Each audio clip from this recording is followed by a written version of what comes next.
अमित शाह से यूपी के मुख्य सचिव दुर्गा शंकर मिश्रा ने की मुलाकात। दोनों के बीच करीब 20 मिनट तक चली मुलाकात। मुख्य सचिव ने गृह मंत्री को दी बधाई। जीत की हैट्रिक के बाद पहली बार आज काशी दौरे पर पीएम किसानों को देंगे बड़ी सौगात। बाबा काशी विश्वनाथ में दर्शन कर गंगा आरती में होंगे शामिल। लखनऊ में एमआर जयपुरा स्कूल का कारनामा। 20 छात्राओं को नहीं देने दी यूजीसी नेट की परीक्षा। स्कूल के बाहर छात्र छात्राओं ने जमकर किया बवाल। लखीमपुर हादसे में ऊर्जा मंत्री की बड़ी कार्रवाई। लापरवाही में अधिशासी अभियंता एसडीओ जेई निलंबित। यूपीसीएल अध्यक्ष और एमडी एमवीवीएनएल को भी सख्त निर्देश। प्रयागराज में महिला ने 2 बच्चों संग दी जान। दोनों मासूम बेटियों के साथ ट्रेन के आगे कूदी। और यूपी में 8 साल बाद जून ने दिखाई गर्मी। अभी नहीं मिलेगी राहत, बरसेगी आग। यूपी के कुछ जिलों में आंधी, हल्की फुहारों की आशंका। आप देख रहे हैं के न्यूज, खबरों का सारथी। खबर उत्तर प्रदेश के साथ मैं सूरी चौहान। खबरों की शुरुआत बड़ी खबर के साथ। लखनऊ से बड़ी खबर है। एमआर जयपुरिया स्कूल ने बच्चों को परीक्षा नहीं देने दी। स्कूल प्रशासन ने यूजीसी नेट परीक्षा की फिलहाल ये परीक्षा नहीं देने दी। स्कूल प्रशासन ने बच्चों पर लेट आने का आरोप लगाया है और इसी के चलते ये परीक्षा नहीं देने दी है। इस वक्त की अहम खबर ये सामने आ रही है। सुबह करीब 9:30 बजे से 12:30 बजे तक ये परीक्षाएं होनी थी और स्कूल के बाहर छात्र छात्राओं ने जमकर हंगामा किया है। स्कूल प्रशासन की मनमानी से बच्चों का जो करियर है वो खराब हो रहा है, ये आरोप लगाया गया। तो एमआर जयपुरिया स्कूल पंडित खेड़ा कृष्णा नगर का ये कारनामा सामने आ रहा है।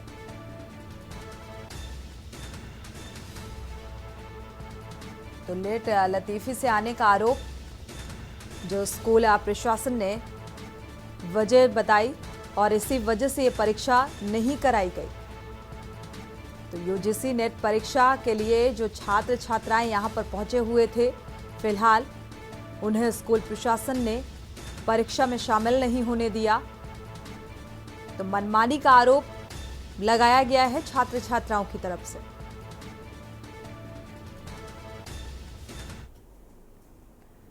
और इसी बीच सीतापुर से अहम खबर सामने आ रही है। युवती पर आवारा पशुओं ने हमला कर दिया है। पशुओं के हमले से तालाब में गिरी युवती डूबने से मौत हो गई है। खेत में खाना लेकर जा रही थी और ग्रामीणों की मदद से युवती के शव को बाहर निकाला गया। मामले की जांच पड़ताल में पुलिस जुटी हुई है।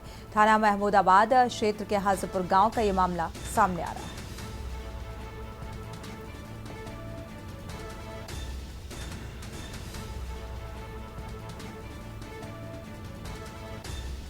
तो ग्रामीणों की मदद से फिलहाल युवती के शव को बाहर निकाला गया है। खेत में खाना लेकर जा रही थी ये युवती और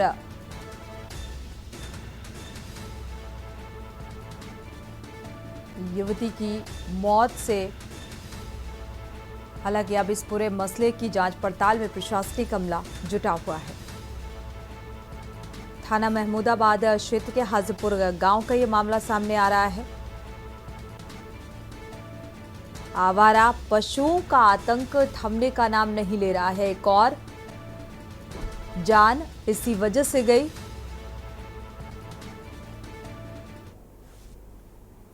बढ़ते आगे बहराइच से खबर। ट्रक में एसटी लाइन छूने से ट्रक चालक की मौत हुई है। बालू लेने के लिए खदान स्थल जाते समय यह हादसा हुआ। हाई टेंशन की चपेट में आने से यह हादसा। पुलिस ने शव को पोस्टमार्टम के लिए भेजा है। जरवल रोड थाना क्षेत्र के घाघरा घाट की यह घटना बताई जा रही है।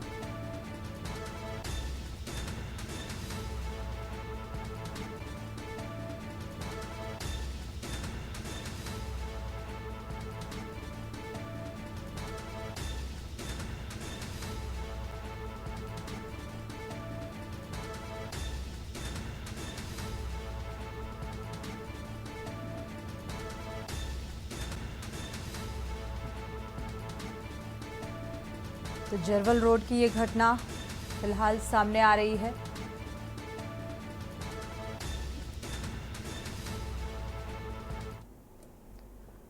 और इसी बीच प्रयागराज से आपको खबर बता दें, बढ़ती तापमान से लगातार इंसानों की मौतों का आंकड़ा बढ़ता जा रहा है। 50 डिग्री तापमान लोग सह नहीं पा रहे हैं और इसी वजह से लगातार मौतें हो रही हैं। वन विभाग के द्वारा लगाए गए बिना पानी के अब पेड़ भी सूखते जा रहे हैं। ब्लॉक के अधिकारी ध्यान नहीं दे रहे। गर्मी पड़ने का मुख्य कारण है पेड़ पौधों को काटना और ब्लॉक में हर वर्ष हजारों से ज़्यादा पौधे लगाए जाते हैं, लेकिन एक भी पौधा नहीं दिखाई देता। वन विभाग के जो आला अधिकारी हैं वो फिलहाल इस ओर ध्यान देते हुए नजर नहीं आ रहे हैं। एक सबसे बड़ी वजह ये भी माना जा रहा है कि पेड़ पौधों का कटना और पौधों का ना लगाया जाना भी मॉनसून में जिस तरीके से गर्मी देखने को मिल रही है उसका खामियाजा इंसानों को भुगतना पड़ रहा है। पेड़ पौधे ना होने की वजह से भीषण गर्मी और आए दिन भारी संख्या में लगातार लोग जो हैं मौत के आगोश में समा रहे हैं।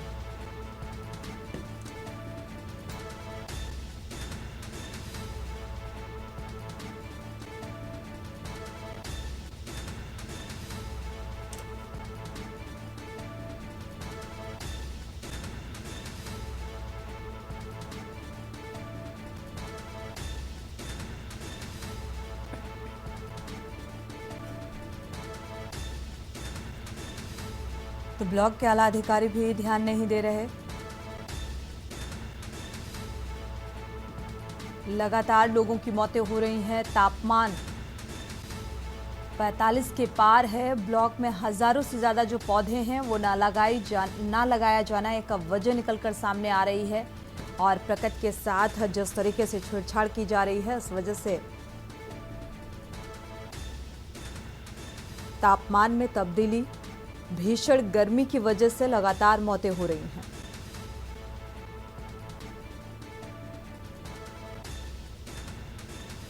जिस तरीके से गर्मी आज चरम पर है इसको देखते हुए फिलहाल आने वाले दिनों में राहत की उम्मीद नजर नहीं आ रही है और अभी फिलहाल भीषण गर्मी रहने की उम्मीद और इसी को देखते हुए अलर्ट भी जारी किया गया है। लगातार जो एडवाइजरी है वो जारी की जा रही है कि घर से धूप में ना निकलें और धूप में निकलने की वजह से भीषण गर्मी की वजह से लोगों की मौतें हो रही हैं। अस्पतालों में लंबी कतारें नजर आ रही हैं। लोग बीमार पड़ रहे हैं। बढ़ते आगे रुक करते हैं अगली खबर का। संभल पहुंचे चुनाव आयुक्त ज्ञानेश कुमार गुप्ता परिवार संघ कल के विष्णु मंदिर में पूजा अर्चना के लिए पहुंचे और संभल डीएम मनीष बंसल के ससुर हैं और ज्ञानेश कुमार गुप्ता सदर के कोट पूर्व स्थित कल के विष्णु मंदिर पहुंचे हुए हैं पूजन अर्चन करने के लिए, दर्शन करने के लिए।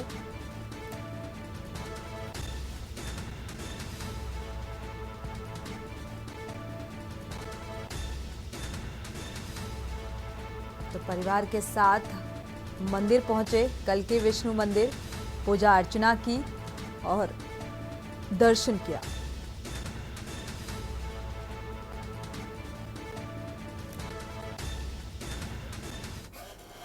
और इसी बीच कानपुर से खबर आ रही है। एकादशी में हनुमान मंदिर कुड़नी में श्रद्धालुओं की भीड़ लगी हुई है, यानी कि श्रद्धालुओं का तांता। हल्का इंचार्ज ने टीम के साथ मोर्चा संभाला। श्रद्धालुओं को बारी बारी से दर्शन कराए गए और वृद्धजनों को हल्का इंचार्ज ने सहारा देकर दर्शन कराया। तो एकादशी के मौके पर ये श्रद्धालुओं का जमावड़ा इस मंदिर में नजर आ रहा है और एक विशेष मान्यता है इस मंदिर की, हनुमान मंदिर की, जहां पर श्रद्धालुओं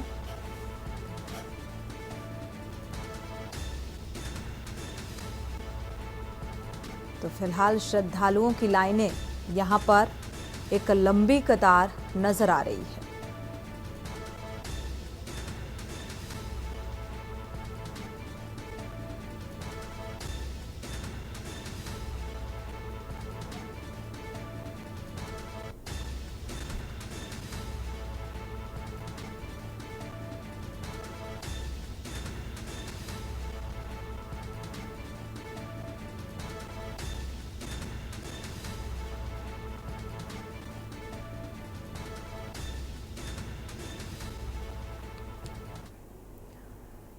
खबर वाराणसी से है, जहां तीसरी बार प्रधानमंत्री बनने के बाद नरेंद्र मोदी आज यानी मंगलवार को पहली बार अपने संसदीय क्षेत्र वाराणसी पहुंचे और यहां पीएम मोदी किसान सम्मान सम्मेलन में भाग लेंगे।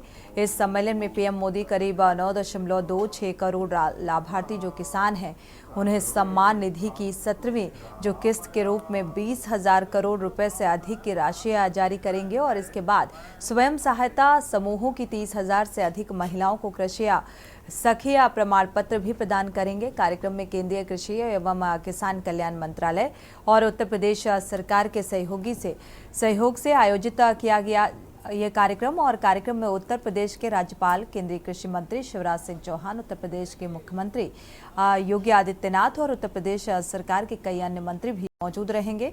पीएम मोदी अगले दिन सुबह करीब 10:30 बजे राजगीर में नालंदा विश्वविद्यालय के परिसर का उद्घाटन भी करेंगे। विश्वविद्यालय की परिकल्पना भारत और पूर्वी एशिया शिखर सम्मेलन देशों के बीच संयुक्त सहयोग से की गई है और पीएम मोदी के वाराणसी के दौरे को लेकर खासा उत्साह देखने को मिल रहा है।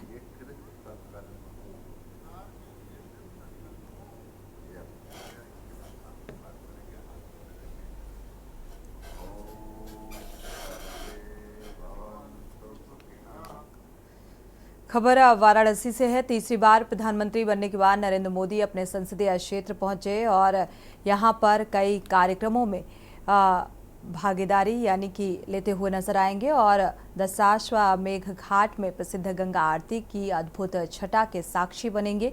प्रधानमंत्री के आगमन को देखते हुए यहां पर पूरे घाट को दुल्हन की तरह सजाने का भी काम जोरों पर है। फूल मालाओं के साथ रेड कारपेट से पूरे घाटों को सजाया गया है। आपको बता दें कि पीएम मोदी 5वीं बार गंगा आरती में शामिल हो रहे हैं और पीएम के आगमन को देखते हुए पूरी तैयारी की जा रही है।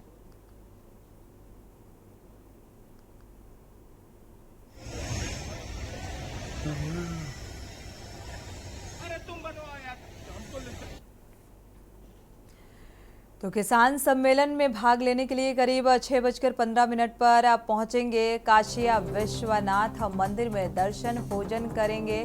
जो कार्यक्रम है फिलहाल प्रधानमंत्री नरेंद्र मोदी यहां पहुंचेंगे शाम 7 बजे दशाश्वमेध घाट पर गंगा आरती में शामिल होंगे। जो समय है 5वीं बार इस घाट की गंगा आरती में शामिल होने के लिए पहुंचेंगे प्रधानमंत्री और इस घाट पर पीएम मोदी 55 मिनट तक रुकेंगे। तो 15 मिनट तक गंगा पूजन और मोदी मणि पर विराजेंगे। पीएम मोदी मणि से 40 मिनट तक आरती देखेंगे। ज्योतिषाचार्य पंडित चंद्रमौली उपाध्याय और नौ अर्चक पूजा करवाते हुए यहां पर नजर आएंगे।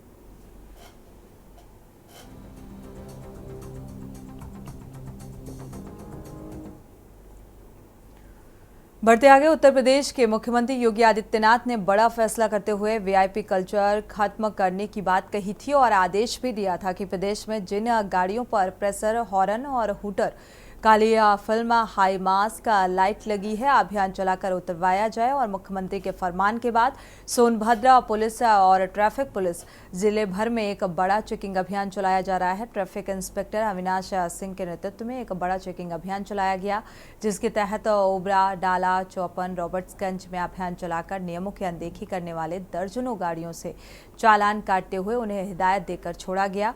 दर्जनों गाड़ियों से काली फिल्म, हूटर, प्रेशर हॉर्न और हाई मास्क लाइट को उतरवाया गया और आज सोनभद्र ट्रैफिक पुलिस द्वारा जिले के विभिन्न हिस्सों में ये रॉबर्ट्सगंज, ओबरा में एक बड़ा चेकिंग अभियान चलाया गया और ये कार्रवाई की गई।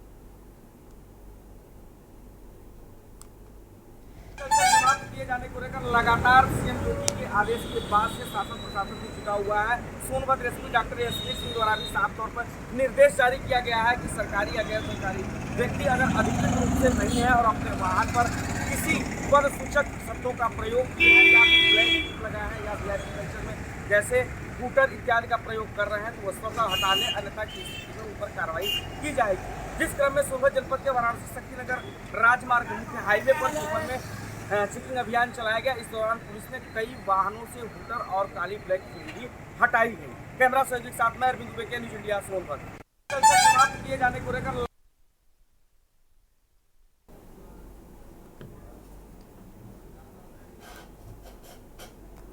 और इसी बीच अहम खबर लखनऊ से सामने आ रही है। 120 करोड़ की ठगी करने वाले को फिलहाल अरेस्ट किया गया है। टेक्निकल यूनिवर्सिटी के खाते से उड़ाए थे रुपए। एकेटीयू के खाते में 120 करोड़ की ठगी का ये मामला। तो इस गैंग टीम ने 7 लोगों को फिलहाल गिरफ्तार किया है। इस गैंग के 7 लोगों को गिरफ्तार किया गया। 120 करोड़ की ठगी करने वाले को अरेस्ट किया गया है। लखनऊ से अहम खबर, अब्दुल कलाम टेक्निकल जो यूनिवर्सिटी के खाते से ये पैसे उड़ाए गए थे इस गैंग के द्वारा। फिलहाल इस गैंग के 7 लोगों को गिरफ्तार किया गया है। पूछताछ जारी है।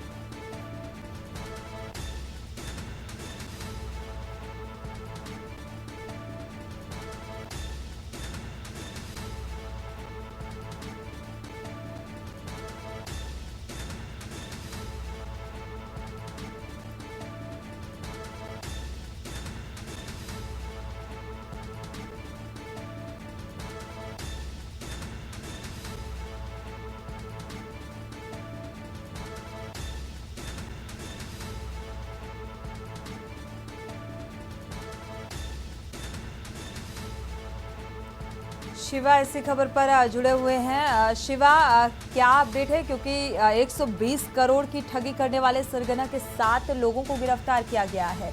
क्या पूछताछ में कुछ और निकलकर सामने आ पाया? देखिए, अभी चूंकि लखनऊ पुलिस इस पूरे मामले पर 2 बजे प्रेस कॉन्फ्रेंस भी करेगी और डीसीपी पूर्वी प्रबल प्रताप सिंह इन आरोपियों की गिरफ्तारी के मामले में प्रेस कॉन्फ्रेंस पर खुलासा करेंगे कि आखिरकार अब्दुल कलाम टेक्निकल यूनिवर्सिटी के खाते से 120 करोड़ रुपए ट्रांसफर करने की या जालसाजी करने की जरूरत इन लोगों को क्यों पड़ी थी। लेकिन अभी सूत्रों के अनुसार जानकारी यही है कि 7 लोगों को गिरफ्तार किया गया है, जिसमें से एक शख्स अहमदाबाद का, दूसरा सूरत का और 5 बाकी लोग उत्तर प्रदेश के अलग अलग जिलों के हैं। और ये बताया गया है कि यूनियन बैंक ऑफ इंडिया और AKTU Abdul Kalam technical university की फर्जी मेल आईडी बनाकर जालसाजों ने एकेटीयू के एसबीआई खाते से 122 करोड़ रुपए ट्रांसफर किए थे। गैंग के मास्टरमाइंड ने एकेटीयू का खुद को चीफ अकाउंट ऑफिसर बता करके यूबीआई बैंक से सेविंग अकाउंट खुलवाया था और उससे ट्रांजैक्शन किया था और 120 रुपए की रकम ट्रांजैक्शन की थी। चूंकि 100 करोड़ रुपए एक दिन में ही ट्रांजैक्ट हुए थे, इसलिए यूनियन बैंक ऑफ इंडिया के जो अधिकारी थे उन्होंने इस बात की जानकारी ली और सीधे अब्दुल कलाम टेक्निकल यूनिवर्सिटी के अफसरों से बात की। तो इस बात का खुलासा हुआ कि एकेटीयू की तरफ से कोई पैसा किसी भी तरीके से ट्रांसफर नहीं हुआ है, लिहाजा ये जालसाजी है। और तभी यूनियन बैंक ऑफ इंडिया के चीफ मैनेजर अनुज कुमार सक्सेना की तरफ से साइबर थाने में एक एफआईआर दर्ज कराई गई। और जब साइबर क्राइम ने इस पूरे मामले पर पड़ताल की तो ये देखने में आया कि पूरा गैंग, जिसमें 7 लोग शामिल है, उन सभी लोगों ने फर्जी तरीके से एकेटीयू के बैंक अकाउंट से 120 बिल्कुल करोड़ शिवा, इस पूरे गैंग में 7 लोग ही शामिल थे या फिर कुछ और लोगों के शामिल होने की खबर सामने आ रही है? देखिए, प्राइमा फेसी अभी जिन 7 लोगों की गिरफ्तारी हुई है, ये तो डायरेक्टली इस पूरे मामले में। ठीक है शिवा, वापसी करेंगे रेल हादसे को लेकर। इस वक्त फिलहाल सुप्रिया श्रीनेत क्या कुछ कह रही हैं, सुनाते हैं आपको।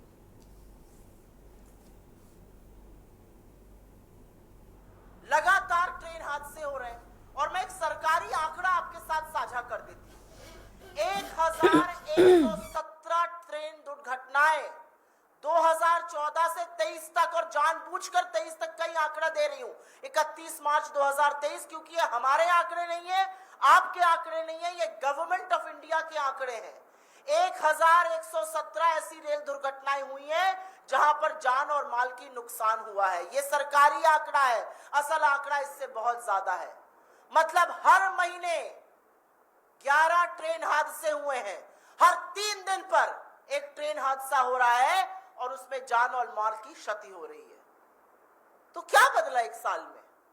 इतना बड़ा बालासोर का ट्रेन हादसा हुआ, हम सब ने लाशों का अंबार देखा, परिवारों को उजड़ते हुए देखा, छोटे छोटे बच्चों को बिलखते हुए देखा। क्या बदला 1 साल में? बालासोर से पश्चिम बंगाल क्या बदला? क्या बदला 2014 से 2024 में? मैं एक सूची पढ़ देती हूं, आपको दिखा दिया, लेकिन छोटी सी एक सूची है। 2014 में गोरखधाम एक्सप्रेस डिरेल हो जाती है, 25 लोगों की मौत होती है। इंदौर पटना एक्सप्रेस का हादसा होता है, 150 लोगों की मौत होती है। कैफियत एक्सप्रेस में 70 लोग घायल हो जाते हैं। पुरी उत्कल एक्सप्रेस में 30 लोगों की मौत हो जाती है। बीकानेर गुवाहाटी एक्सप्रेस में 36 से ज्यादा लोग गंभीर रूप से घायल होते हैं, 10 लोगों की मौत होती है। बालासोर मैंने आपको बताया लगभग 300 लोगों की मौत और 900 से ज्यादा लोग घायल, और कल 15 लोगों की मौत और 40 लोग घायल। और ये मैंने सिर्फ कुछ आंकड़े बताए, 1117 ऐसे हादसे हुए हैं। तो जिम्मेदारी किसकी है, जवाबदेही किसकी है?